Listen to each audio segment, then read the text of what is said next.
Okay, hi everyone. I thought I would start this webinar interview just by introducing myself. So I am Galen Watts. I'm an assistant professor here at the University of Waterloo in the Department of Sociology and Legal Studies, and I'm also an associate director here at the Institute for Religion, Culture, and Societal Futures. And I am very pleased, excited, grateful to have none other than Dr. Christian Smith here for a kind of one-on-one conversation about his newest book. Now, Chris probably doesn't need any introduction for this audience, but I think he deserves one, so I'm gonna give him a proper introduction. So, Dr. Smith is the William R.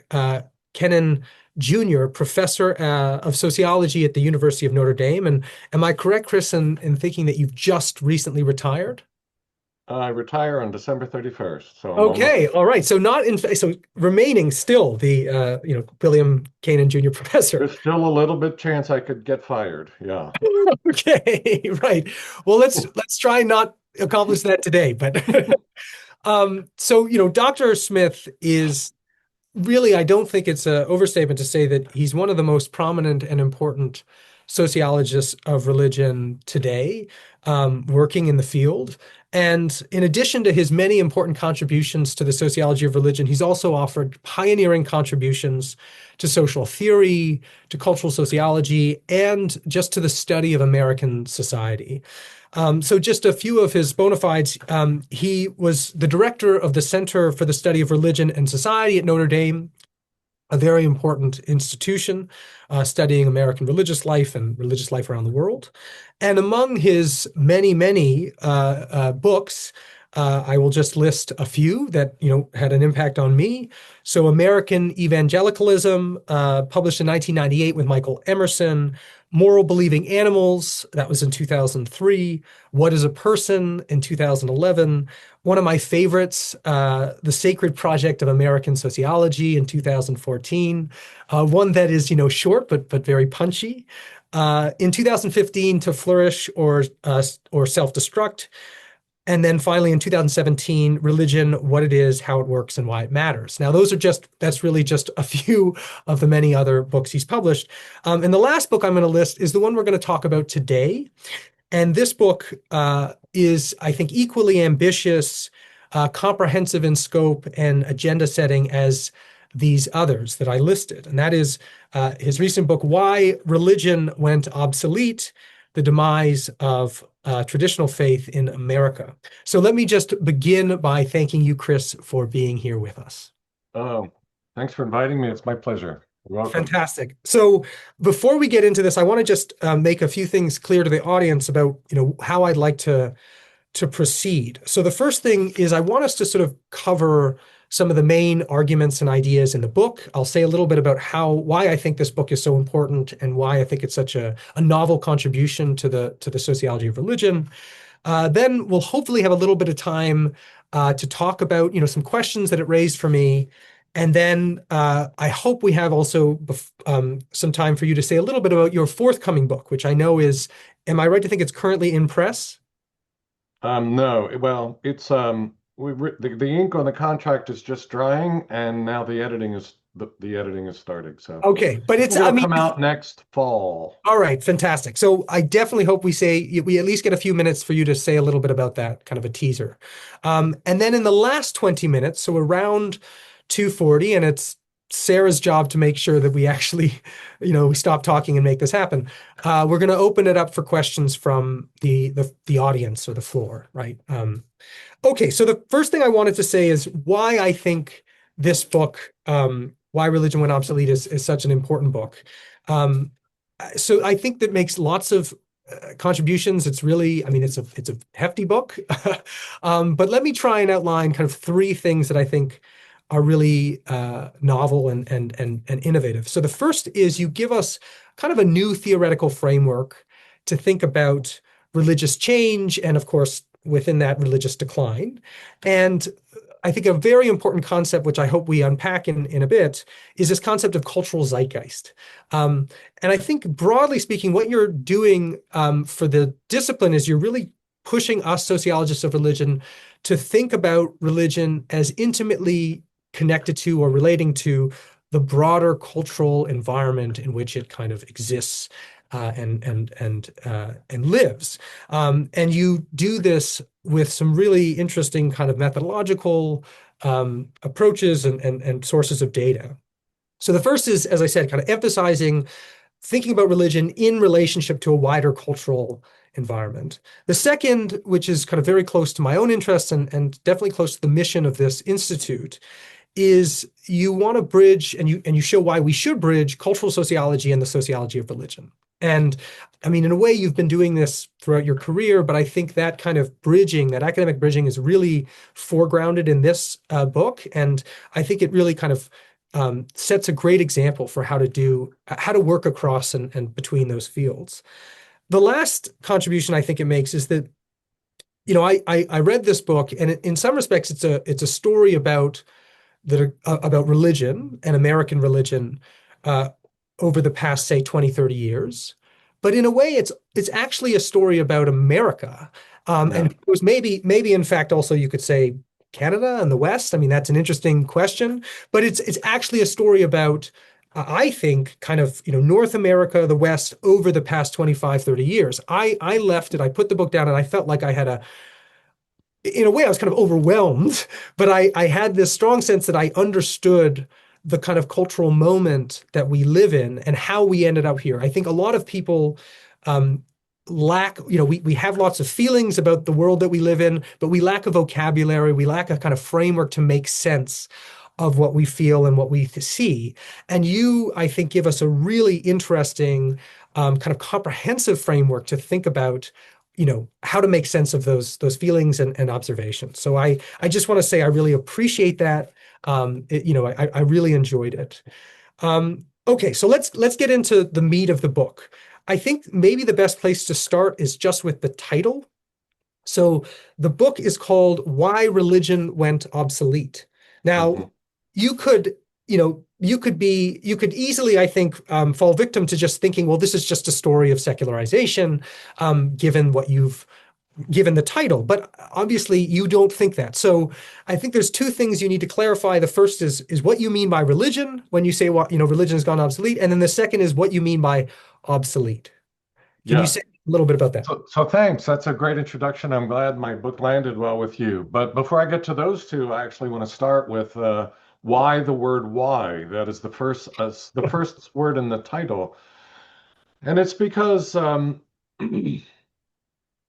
like sociologists have been and others have been doing a really great job for decades now of sort of measuring, tracking, um, getting more sophisticated in thinking about, and your work, Galen, has been part of this in religious decline, like the growth of the nuns and the rise of spiritual, and what does that mean? And you've done a fantastic job in contributing to that conceptually, theoretically. So it's kind of like we all know by now, it's not news that religion has been something like declining. And there have been some works that have addressed why or suggested why, but they've been more, I don't mean to diminish anything, but they've been more suggestive or like, here's a couple factors or this seems important.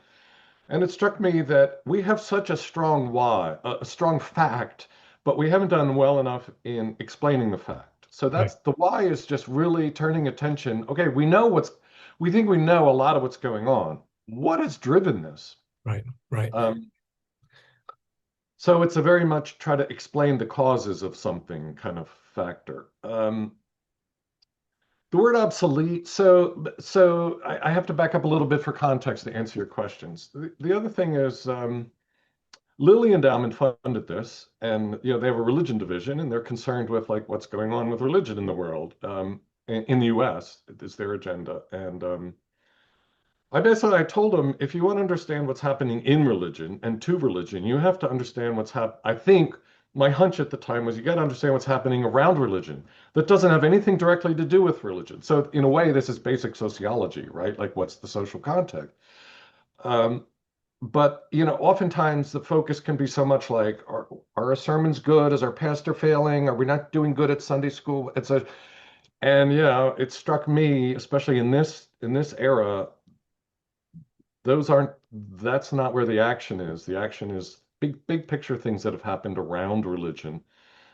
And then furthermore, it struck me as I dove into it that even though the deep causes of the explanation have to do with technology and institutional change and political geopolitics, war, demography, like all these other institutional structural factors, where it played out, like where all that hits the ground, especially for post-boomers, is in the realm of culture, just as an analytical category. So I didn't, I really wanted to do my best at sorting out what's happened culturally. So that leads into the idea of obsolescence. So we sociologists normally use language like decline, and that's legitimate. But decline to me sort of suggests a kind of either an organizational or a public opinion approach to things, which is we have fewer people in our pews. Our numbers are down. That's an organizational observation. Or, the percentage of all people in the nation who pray or who say they believe in this kind of God has declined. That's all legitimate. That's part of the what has happened. But if you really think the causes of this are outside of religion and are profoundly cultural, decline only takes you so far. And so as I sorted this out, the sense that I Mm. got of what's happened to religion is not just that we have X percentage less than we used to, which doesn't explain much, but that there was it's highly generational among younger generations.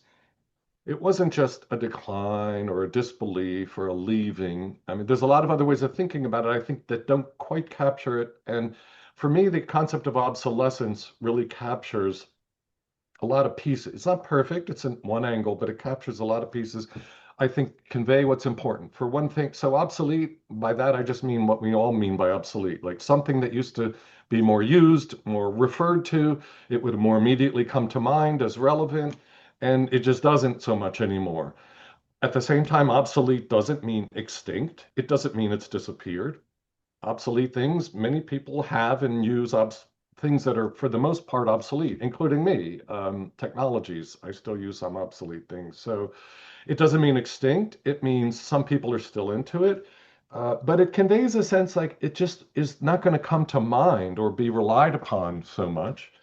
And furthermore, obsolete things, especially technologies, you can keep using them, but there's less and less social support if you want to. There are fewer people around who know how it works. There are fewer repair people that sort of supply what you need to make it work. And so, insofar as religion is not just a personal but a communal thing, it's like a choir. Like you can't be a choir by yourself. So the more obsolete something becomes, the more isolated and like lack of socially supported the enterprise is. And so obsolete conveys all those. The other thing I liked about obsolete is some people may take it as a judgment, but I just mean it like as a functional observation. It's not saying that the thing has been superseded by something better. Mm. Obsolete things can go obsolete that are actually better than the thing that replaces them. Like streaming music doesn't have as good a musical fidelity as a vinyl record, but vinyl records are still obsolete, So it's not a judgment about, well, religion isn't worth anything. It's just, and I really wanted to convey a sense that came out as we interviewed people. Again, I intend to suggest the idea. This is not that all of a sudden like a chunk of millennials rose up and realized they have philosophical objections, or that there's something about the way their congregation is run. It's a sense of just what, like that's not Yes. relevance sort of captures it, but even relevance doesn't quite. Relevance almost has this idea of a function. I'm trying to and so it's just like what? It's just not on my radar. Like it's not what comes to mind when I think about life. Yes, That was absolutely. my intention. No, and I think that it does it really well. I mean, I think, trying to, and one of the things I appreciate about this book is the way that you're really trying to tap into the kind of phenomenological sense that, Yeah. that post-boomers have of this thing, religion. And you have all of these really, I think, helpful and illustrative analogies. One of them is like the electric typewriter. Yeah. Um, and just as right, I just can't, it's as a post boomer, the idea of using an electric typewriter just seems like, why would you do that? It's sort of, it's a strange thing. And so I think it absolutely conveys that. But I also appreciate your point that it doesn't imply kind of an increase in quality or something like this. Mhm. The record example is a really good one, I think. Yeah, so it's really just this sense that things have become old fashioned and we don't do those Yeah, things anymore. yeah. And So in part, and it's also intended to convey the sense of it's not like a direct rejection of the obsolete thing. It's more like just new things come along that push it to the side. So it's yes, a matter of what new and alternative things come along that redefine its place in the world. great. Okay, so the other thing I wanted you to just kind of talk a bit about was what you mean by religion. And of course, this is in the subtitle traditional faith.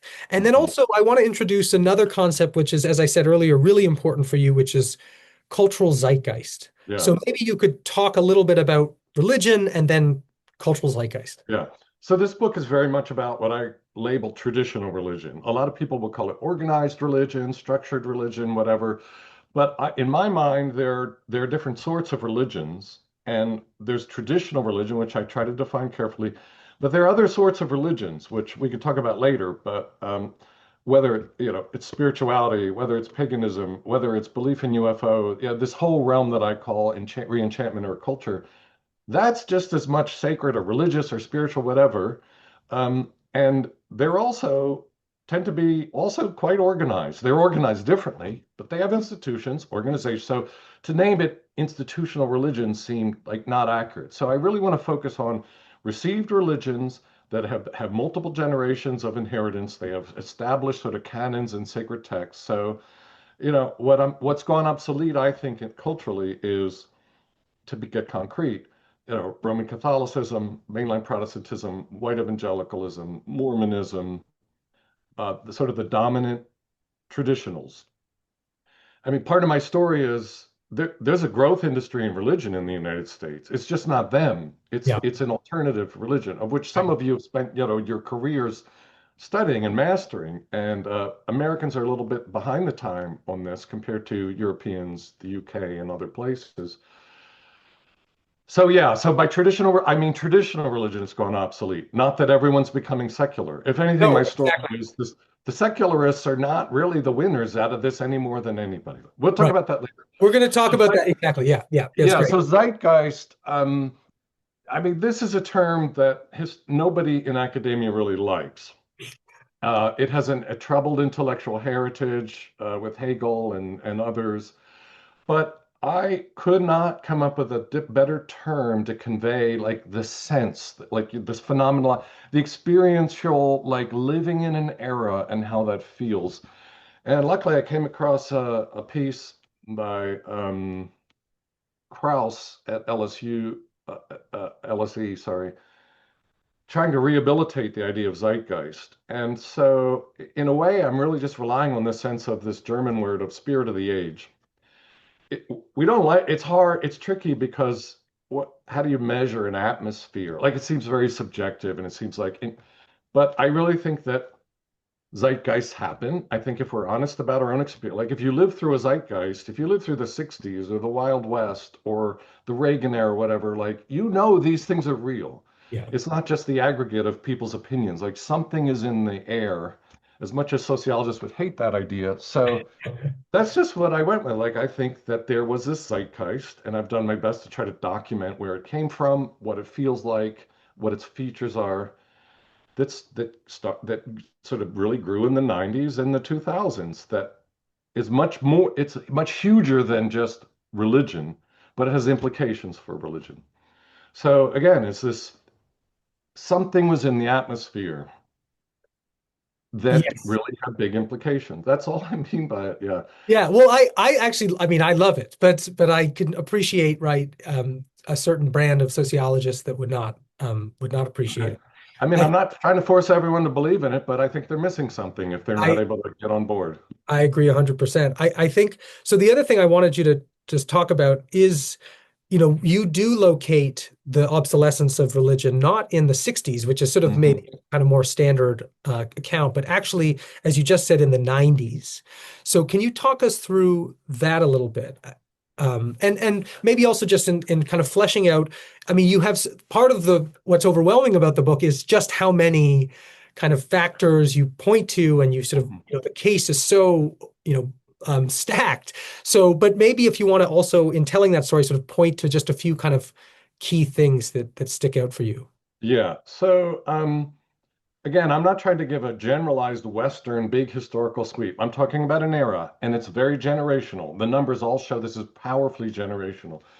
I do think the 60s matter tremendously, but I'll get back to that in a second. So, yeah, I basically say it's a little cutesy, but I think there's a lot to support it that basically 1991 was the turning point.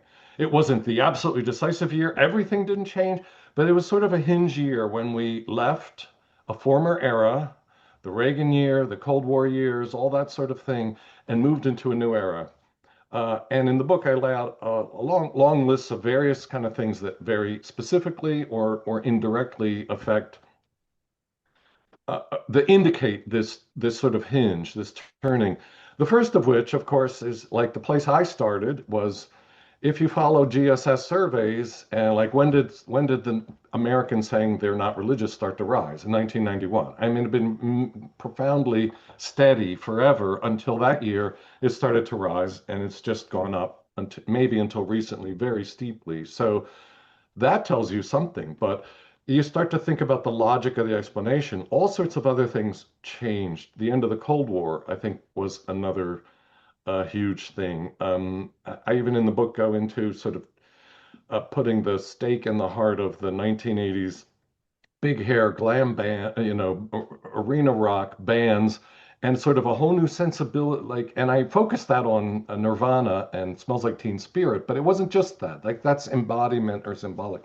So that's lots of things happen technologically, sort of the launch of the WWW in the world, like that would later turn into much more profound Google and everything. But uh, I won't run through the list, but there's just tons of things happen in that year that I think together sort of indicated or indicate just a shift in sensibilities. And another way to put that is that a millennials really beginning to come into their own as a force, as a cultural force, not just playing Pokemon as children, but like really growing up and being in the world and bringing to the culture their own generational sensibility.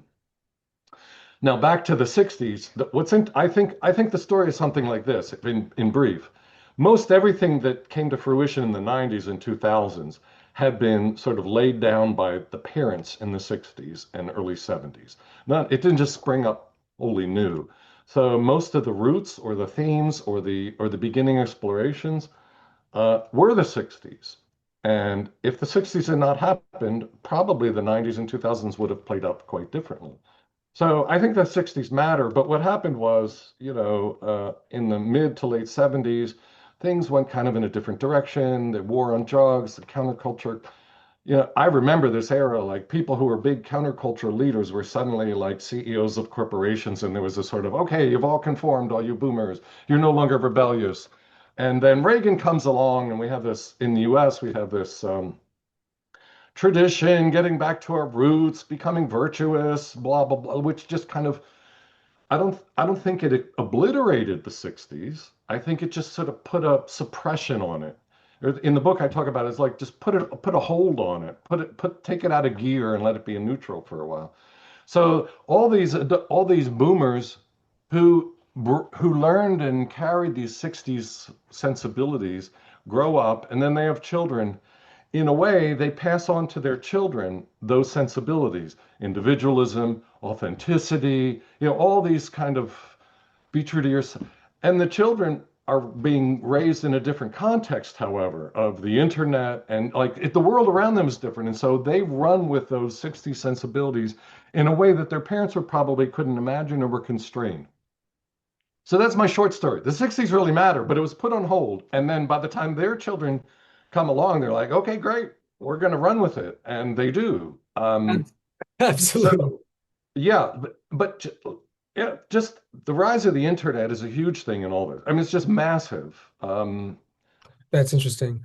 And so some things that had a lot of play or influence culturally in the 60s, they didn't have the technology to sort of spread it around and have things go viral and et cetera. So Yeah, no, okay, that's really helpful. And I mean, you actually also give a fantastic metaphor for this about the thinking about it as a kind of avalanche, right? yeah. Where there's sort of these underlying shifts taking place, which nobody can see. And if you Hmm. think of 1991 as sort of the moment where the whole landslide then takes Right. off, lots of stuff was happening beneath the surface, but Yeah. the avalanche takes place at a particular time, and for you, it's Yeah. around Yeah. So 1990. there's a lot of metaphors, critical mass, avalanche, like there's a lot of metaphors that I think help explain the deep causes, but the delayed effects. Yes. So one more question on this actually that I think will be helpful for leaders for listeners. So you've talked a lot about how this kind of this cultural zeitgeist, which you call the millennial zeitgeist, kind of comes into its own around sort of post 1991 and really sort of emerges increasingly dominant in especially the digital age, right? Especially into the 21st century. So that today it's as it's the air we breathe. Um, Hmm.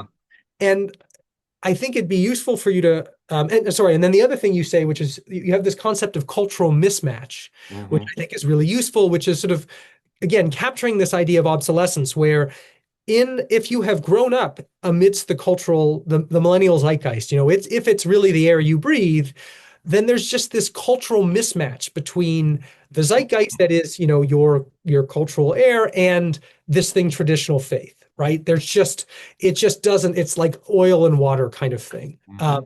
So one thing I actually wanted you to talk a little bit about was just how you went about the process of identifying the millennial zeitgeist, because I think it's really interesting. You have all of these postulates that you kind of you're sort of articulating what you see as, broadly speaking, the worldview of millennials. If we were completely kind of, you know, self-aware and understanding of our own assumptions. So what was the process of actually kind of discerning and teasing out those assumptions? Yeah. So, I mean, some of it was just your basic, like, go back and look at what was popular, what was on television, what was music that was best sell, like all that sort of ways that you would intuitively think, I want to get a grip on this era. In a more disciplined way, I just got a reminder to have a conversation with Galen on a more disciplined kind of way. Great. I follow very, very closely a group of people in cognitive anthropology who say culture is about cognition and their notion of cultural models. So basically, their method is you talk to lots of people for a long time about lots of things, and then you try to start paying attention, and then you analyze it, and you start paying attention to not just what do they say, but what are they assuming? What is the sort of sensibilities behind what they're saying? What are they not saying? What are the emotions that come out or are flat in what they're saying?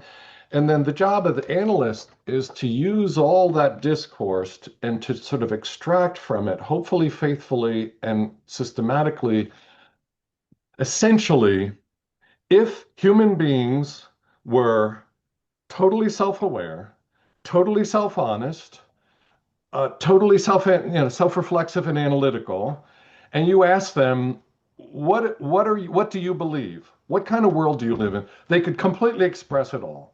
Except humans are not like that. So the job of the anthropologist or the sociologist is to rationally reconstruct in propositional form, which is not how people think, but for analysis in propositional form, if people were like that, what would they tell us? So basically, it's just reading a lot, listening a lot, thinking a lot, working on a lot of secondary literature by people like, the people on whose faces I'm looking at here, like what they've contributed, what they're trying to put it together. It's not a matter of like a mishmash in a huge bowl of soup, but trying to put a lot together and then just, it's a process of discernment. Again, there aren't like statistical rules or this kind of thing. It's really a process of interpretive discernment. What are we hearing? We also did focus groups. We did focus groups where I didn't ask them anything. I showed them images of religion and spiritual and secular things and said, how do you feel about that? And they started off being like, well, I interpret this. And I was like, no, what is your first gut reaction to the image you see? And then people start having these affective responses. And that tells you a lot. It showed, for example, religion is not a problem. Most millennials were attracted to religion if it was Native American, or if it was Buddhist, or if it was some kind of spiritual. But if it's your Catholic priest, it's like he's inauthentic, there's something deeply wrong with it. So they're not articulating, I don't like this, but I do like this. But it comes out, it's as clear as day. And so you put all that together and try to begin to express if we could rationally reconstruct in propositional form the elements that define the zeitgeist, what are they? And you work on those and you work those over, and then you get together with your research team. Did you hear that in your interviews? And maybe other people have other ideas, or you refine it. And in the end, you just come out with this description and hope it resonates, hope it captures it. Absolutely. And I think, as you say, I mean, that last point about does it resonate is really the key. And I can tell you, right? I think the interpretive insight that went into that was very, very good Yeah. because I can sense it, right? Well, thank you. I mean, some of it really, my Notre Dame undergrad students who were deeply involved in all this, they came up with some of it. Like I didn't see it, but they were like, you know what? Hustle culture. I'm telling, and it was like, Yeah, yeah, now I see it. Thank you for saying that. Or we'd rather not have conflict aversion. They yeah, came up with those like, insights. So, yeah, yeah. No, it really pays off. Okay, so we have a few more minutes before we open it up for questions. So I do want to ask a couple of questions. So the first question is really, I mean, so you said earlier you're not interested in offering kind of a new macro account of secularization or of religious decline. You think of this as kind of a important historical cultural snapshot of this of America. mhm. But at the same time, you do so in addition to identifying a lot of these kinds of important cultural contingencies that took place between, say, 1991 and today, you're also pointing to pretty, long-term deep trends, things like individualism, you could say going back to Protestantism, romanticism, and expressive individualism, which it animates. I mean, you talk about neoliberalism, but you could also just say it's an extension of capitalism, instrumental rationality, urbanization. So, I mean, what if I said to you, well, this is a kind of cultural sociological account of modernization. It's a deeply culturally kind of sophisticated one, which is paying attention to important kind of cultural nuances. But broadly speaking, it's a kind of modernization theory. What would you say? Well, there's a difference between modernization theory and secularization theory, of course. They've historically been closely tied together. I'm not sure I like the category of modernization. Like I like the category of modernity, but modernization is if it suggests a kind of a uniform process that just sort of emanates across the continent of Africa or something like. I have a problem with that. So we'd have to specify exactly what we're talking about here. But I mean, the reason why I resist the saying, well, this is secularization is first of all, I don't think the outcome is most Americans are becoming secular in any ideological sense. It may be functionally. Uh, but yeah, it's still a minority Americans who are secularists, and we show this in the next book. Many more people want to live in a cosmically meaningful, sacred world than secularism gives them. So I don't think the destination is a secular outcome. That's one piece. And I know secularism, it's people like Steve Bruce have tried to, make it more contingent and whatever, but there's still in secularization theory this general sense of it's evolutionary, it's sort of inevitable. Not David Martin's version, but a lot of other versions is like this is going to happen. And my view of all of social life, not just religion, is there's a lot more path dependency, complexity, and contingency at work that can lead in different directions. So part of that, this is another question that you emailed me ahead of time. I view this as a very American story. It's not absolutely American, like everybody has to deal with the internet, but the way it played out in my country, it'll play out differently in other places, and there are very particular there are some parallels, but Jerry Falwell was Jerry Falwell. Pat Robertson was Pat Robertson. They had a very particular. The Christian right the American version is a very particular version of that. So the War on Terror, George W. But like all these things, they're not absolutely unique, but they're distinctively American. And so I would not want to say my model works in New Zealand or anything like or Canada even. And so um, I just resist this idea. To me, what's running in the background is sort of neo-positivism, that there's some law of social life. The more modern a society becomes, the more secular it will be. I don't think it works that way. I don't think the world is working that way now. If you, other parts of the world are becoming more religious. So, and America, I think, is heading in a more enchanted direction, not a secular direction. So I just don't like that kind of. We can talk about modernization, sure, but even that idea has this sort of 19th century evolutionary progressive feel to it that doesn't land well with me. Yeah, that all makes sense. And of course, I was thinking of someone like David Martin because that's the kind of thing I was sort of imagining. And the only reason I asked it, and I realize we're going to have to open it up soon to questions, is because of just how, I mean, there's this sense reading the book that this was kind of overdetermined, and maybe that's not the sense you wanted to give across. Um, but that there's just so many factors that kind of just seem to sort of push in this direction. Hmm. Of course, you could say they're contingent, they are path dependent, and so on. But I mean, even as you said earlier at the opening, right? Like you're quite skeptical of the idea that, well, church leaders could just kind of come up with some new program or some new way of, right, growing, whatever, and that would kind of turn it around. You are very skeptical of that, given the sort of mounting number of Hmm. factors, right, kind of pushing in this direction. So it was more that sense, and I'm curious how do you square that? Like on one hand, you're open to cultural contingency, you see things kind of moving, in different directions, but at the same time, my sense is that there was this kind of Yeah. movement. Yeah. Yeah, I mean, in some ways, my argument isn't overdeterministic. Like, it was a term I had to teach my undergrad students, overdeterminism. Like, what does that mean? And and by the time I got done, I think I may have written this in the book. By the time I got done, the whole thing, I thought, what's amazing is not that religion went obsolete. What's amazing that there's still any religious Americans left under the age of 50 after all this. So yeah, there is that strong sense. But I guess I would say, if this makes any sense, the contingent path dependent factors that made this outcome overdetermined themselves are not determined. Yeah. Right. Right. They can play out in different ways in different contexts. So back to David Martin, like if you want to, of all the theories that identify themselves as secularization, I think his is the most intelligent for reasons that we understand. Like there's just different versions. So Absolutely. um I know we need to get on to questions, but um I mean, the job, in my mind, the job of the sociologist is to make explicable why something happened that we didn't understand before. If you've done a good job, it's sort of like, well, yeah, that's what happened. And then it shifts into a not, oh, we don't understand this. And then it shifts into like, uh, well, no, duh, of course. But still, the factors that explain things themselves could have played out differently. If Al Gore would have won the presidency by a Mm, couple hundred votes in Florida rather than George W. Bush, that would have had a difference.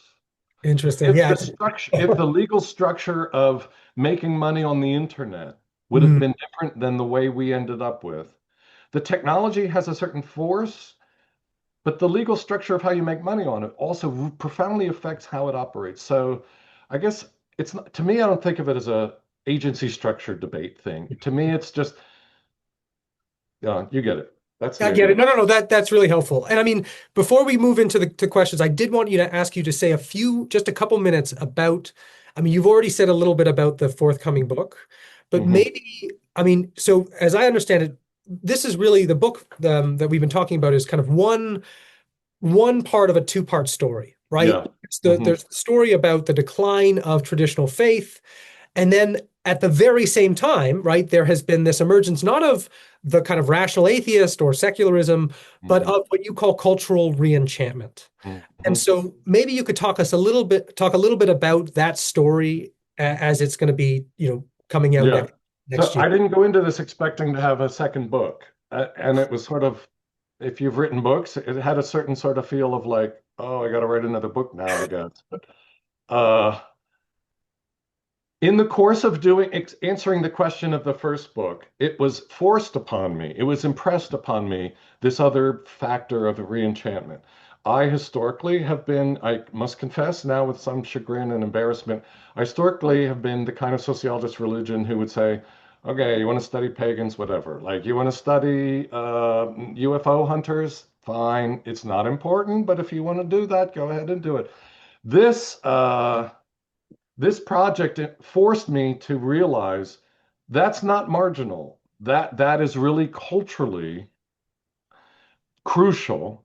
And the reason why it's so oblivious, a lot of scholars in the UK and in Europe, Scandinavia, other places have like been on all over this for a very long time and doing an excellent job of analyzing and making sense of it. But in the US, we're kind of oblivious to it because we view, and I'm talking about sociology of religion, we view the world through the lens of what I call traditional religion. And if Yeah, you view through that lens, most of enchantment becomes invisible. right.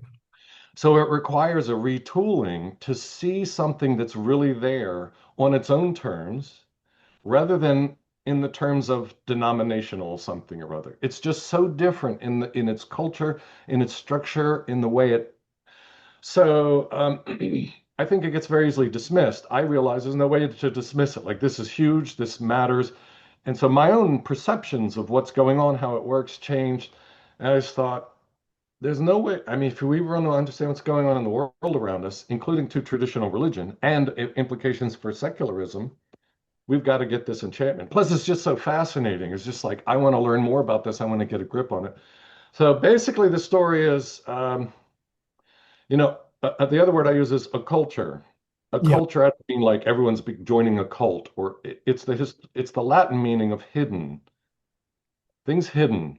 So there's in this, and again, there's a lot of great theory already written on this. But think Christopher Partridge, for example. So the idea is, well, we don't have time to go into it, but it's Americans, especially young Americans, are gravitating toward a whole array of ideas that go everything from very dark paganism and Satanism all the way to Disney magic. Um, and it's pervasive, but it's sort of invisible. But these ideas that there are hidden powers, there are hidden powers, basically, that one can tap into. So the latest thing, is the laws of attraction and manifesting, which just your everyday Joe people who work in cubicles are really playing with that. Um, that's kind of a hidden thing. It's like there's this hidden, so esotericism, like there's like these traditions as well or better than I do. There's all these traditions of sort of underground. And so my story, so again, but I'll try to wrap this up quickly. I know Sarah wants to let some other people talk, but my story is, if you, in the last decades, historians have been unearthing this stuff has been around forever and until very recently, and actually never disappeared. So reenchantment is not that it went away and came back. My story is that I think what happened is in the early 20th century, up until the 70s or late 60s or 70s, it was suppressed. It was put out of respectable public opinion or visibility by a very interesting dual, unintended but dual set of actors. On the one hand, secularists, sort of like positivist science, and we don't believe in those things anymore. Like we're empiricists, and this rationalist secularism helped to suppress it, and also traditional religion helped to suppress it because like that stuff is outside of what we control. right. And if we're going to have exorcisms, at least you have to have a priest who's going to do it. Like, you can't just do it in your living room. Oddly, these odd couple of secularism and traditional religion in the mid 20th century, for reasons that are in themselves contingent, suppressed it, put it out of view. It popped up in like the Twilight Zone and Roswell, Nevada, but it didn't really gain traction until the 60s and 70s. And it's been growing ever since, but it's mostly again out of people's focus and underground. But by the time millennials came along, it's like, yeah, this is normal. Like, this is, people are into it. Yes, absolutely. Yeah. So So the book is just unpacking that thesis and showing what it looks like. yeah, well, I really look forward to it. So, okay, Sarah, let's open it up for questions from the floor. We have about 10, 12 minutes. That's okay.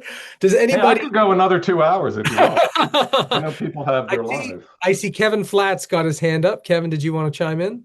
Yeah, thanks, Galen. And thanks, Dr. Smith. I've Mhm. been using your work in my scholarship and teaching for about 20 years now.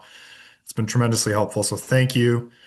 There's so many things I want to ask about, and of course, we don't have a lot of time, but one thing I'd like you to elaborate on if you can.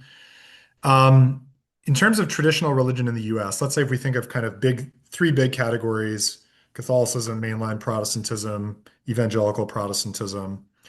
Um, There's also Black Protestantism, Judaism. Yeah. So there's some other pieces that I didn't mention before, but yeah. right. And so, I mean, feel free to bring those in as well. I guess, so I think if I understand the argument of the book correctly, these are all being affected in broadly similar ways. Hmm. But there are probably some differences in terms of the Hmm. Hmm. liabilities and advantages that attach to each of these traditions. I'm wondering if you can comment a little bit on Yeah, that. that's a great question. And it's an opportunity to clarify that I use the term traditional religion in a very broad sense, very inclusive, and group everyone under it. I'm talking about a general view. In part, however, not just as my heuristic, but in part because culturally speaking, that's how very many post-boomers think about things. They don't differentiate between Baptists and Methodists, much less Catholic. They have this general category of religion or institutional or organized religion. And if one piece of it, to use one of Galen's and I think Sam's ideas, helps to pollute a particular denomination, that spreads out to everybody. So one of my arguments is even if September 11, 9/11, 2001 was caught, what rationally you could say, well, that was a very extreme sort of Islamicist thing that happened. It still ends up polluting all of religion because it's associated with religion and makes people more worried about extremism and violence, etc. So I intentionally use the broad category of religion because I think that's how most people think about it. However, you're totally right. It plays out very differently in different sub-traditions. It plays out in degrees of like rapidity, how fast things unravel. Um, and uh, so I'm not able here to sort of spell out all these differences, but I'll give an example. It turns out that Mormon millennials have been bailing from the LDS Church at rates higher than any other tradition we compare. That's completely weird to us or to me because we always thought Mormons were the best at retaining their youth. Uh, what you learn and when you look at this is they're good at retaining their youth until their youth hit the late 20s. Whereas all of my previous research was focused on teenagers and early 20s. So if that's what you're looking at, Mormon kids are still sticking with it.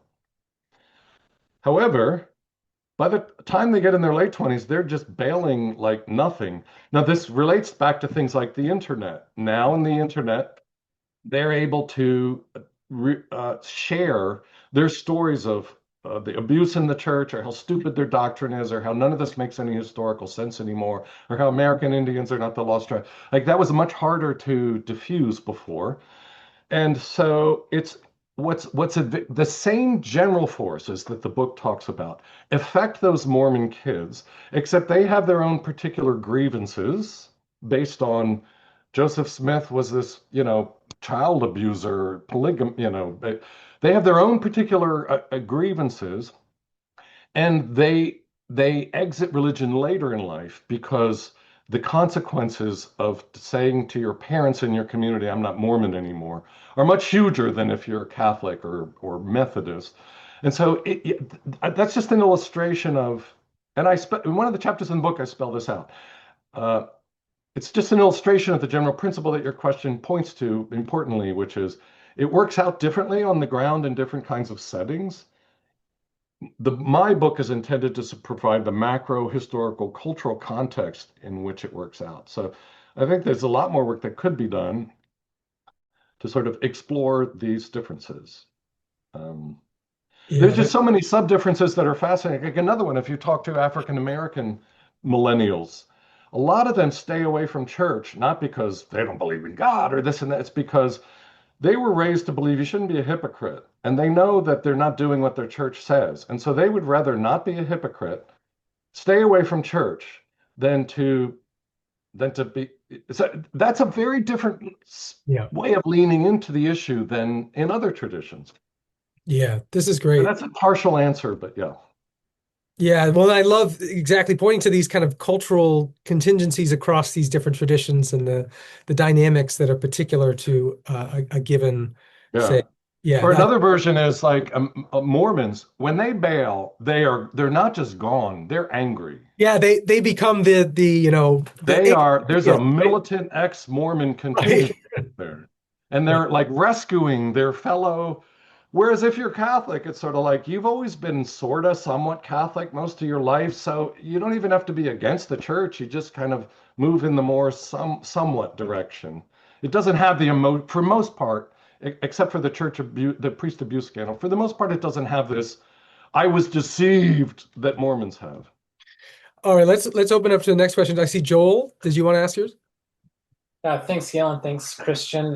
Your book's on my desk, Christian. I look forward to reading it. My question is this. What do you make of the recent reports of kind of this religious revival or resurgence Yeah. among young people? We're seeing this in the US and the UK. Churches are really celebrating this. Just your thoughts on that in the context of your Yeah, book. that's a good question. The first thing I would say is I'm trying to describe something that's happened, not predict the future. Zeitgeists are time bounded. Maybe another zeitgeist is emerging. Fine, great. Like it'll be interesting, more to study, I guess. So I'm not saying, oh, this will be permanent. So some of these things are hard to, like it takes a while to to clean up the pollution associated with religion. But but I would say this. I hear rumors and I hear rumors about anecdotes.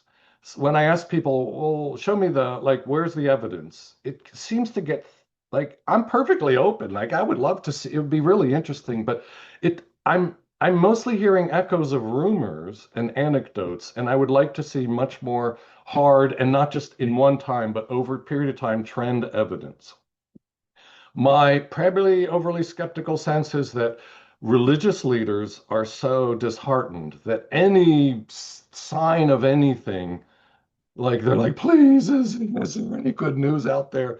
That anecdotes feed into wishful thinking that becomes hopeful that the tide is turning because they're tired of bad news. And journalists play into this because no, because journalists can't say the same thing for how many decades? Like they've got to have a new thing to say, otherwise it's boring. I literally talked to a journalist yesterday who said, "My editor doesn't want me to say the same thing. I need to come up with something new." So, if journalists who don't have the discernment that, I'm sorry, journalists, but they don't have the discernment that a well-trained social scientist has to be skeptical, hear of some, oh, there's this. They'll write a story on it as if that's really real. So I'm pretty skeptical. I'm totally open and interested, but I would like to see somebody like demonstrate with evidence real change over time that I have not yet seen. And maybe just to, I mean, Chris, would it also be fair to say, because this was the impression I got at the end of the book, that it's not, I mean, you're not playing, obviously, you're not predicting, you're not trying to tell the future, but I mean, one of the things you sense, especially given the sort of overwhelming evidence of the obsolescence of traditional religion, the question is, you might see a religious revival, but will it be traditional religion that is No. right? And I mean, that's the thing I left sort of wondering as well. Like, if there is this kind of ferment that some people describe, journalists write about, are we going to see, everybody going back to the church, or is it going to be something different? I mean, Ross Douthat has this famous line, he's the New York Times columnist, right? If you don't like the Christian right, wait till you meet the post-Christian right. Um, Yeah, so I totally agree with that. Like you can't just, again, it's not just a matter of numbers, an uptick in numbers in a church attendance, say. Culturally, you have to ask, what is the character of the thing that they are after? What is the character of the thing, the features of the kind of the consumer demand of the kind of religion? And what are they bringing into that religion that will hope to reshape what even goes on there? or what's acceptable. Another point, here's a little preview giveaway of the following book from a survey. When I first got I first conceived of enchanted Americans and traditional religious Americans as two mutually exclusive categories. You had to be one or the other. And I ran those numbers and models in multiple ways and finally had to realize there's a significant group of Americans who are seriously traditionally religious and seriously into a culture. Like there's an overlap. And the size of that group is just as big as what I call secularists or what I analyze as secularists. So it's not just a trivial thing. There's a lot of people who they go to church, they listen to sermons, they give money, they believe Jesus rose from the dead, and they also believe they're going to talk to their dead relatives tomorrow night, and they're probably UFOs, and they could probably manifest, and they have 20 crystals in their house. Like for them, it's not a mutually exclusive thing.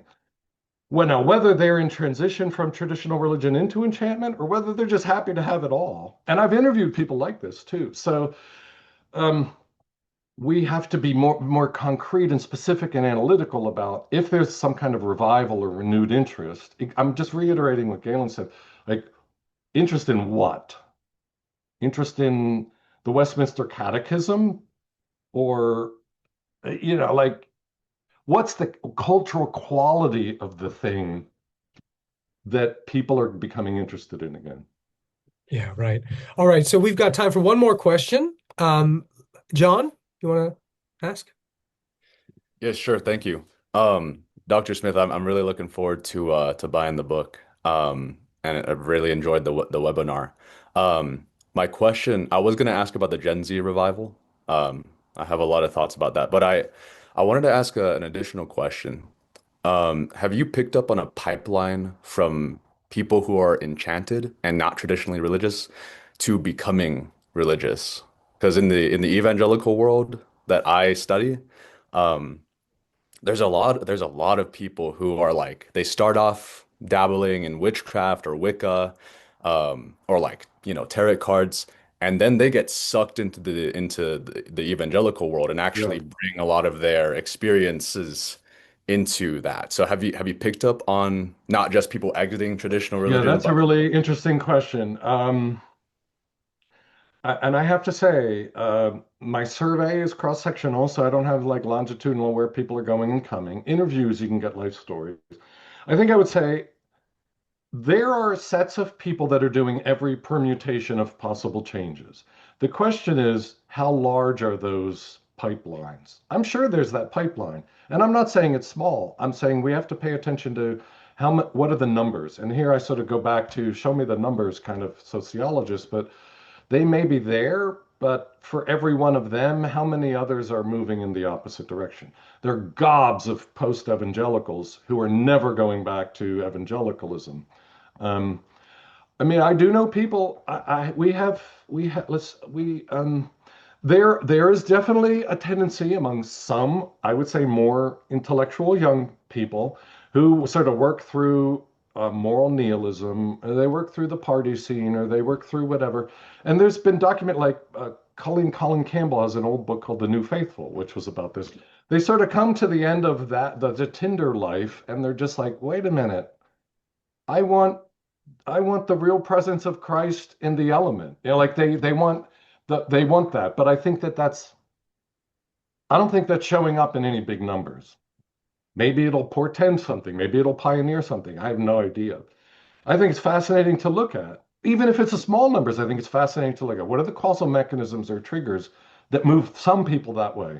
But I'm not seeing big trends like that. I see. Would you say that picking up on that, because I would really like to write on this. Would you say picking up on that at this stage would be best done through like digging into surveys or conducting surveys, or do you think, because it's been happening for a while, like there's a lot Yeah. of ex witches like for decades in the evangelical world, or do you Mhm. think it could be done using survey analysis? I mean, it could be done. The question is, the smaller numbers you have, the huger survey you have to, the larger N you have to even pick up 5 people, right? It's anything that's a minority is hard with a survey. I've always tended toward multiple methods, and this book is sort of like multiple methods on overkill, like on steroids. So I think the more ways to get at it possible. But probably, if right off the top of my head, if I had to start, I would do if I was going to do a survey, it would be of number of culturally significant evangelical churches and find out, did any of you used to do tarot cards? Do any of you used to, and they'll like just sort of work backwards to identify who are the cases and which of all the young evangelicals that are even in church are going to be doing this. You could do the same thing with, but again, age matters. I was about to say you could do the same thing with college, intervarsity and crew and all that. Some of these processes require time and life course change to kick in. You may not have the post-enchanted, now committed evangelical until they're 28. And if you look at them when they're 22, they're not going to be there. Just like Mormons, they're not going to have bailed until they're 30, not when they're 18. So I guess you'd have to think about and you'd also have to think about, are you trying to be like, make nationally representative claims, or are you just trying to tap in initially to something that seems to be happening that just sort of open the door to exploring that? There's lots of methodological questions, but I see. Thank you. yeah, sure thing. All right. Well, I think that's all the time we have. I want to thank you again, Chris. This has just been really fantastic. And I want to remind everyone to read his book, Why Religion Went Obsolete. It's just I think, as I said, it's really agenda setting book. Thanks. I'm sure my publisher would want me to say, and assign it to all your students in every class, even if it's not about religion. Chris doing his due diligence. Fantastic.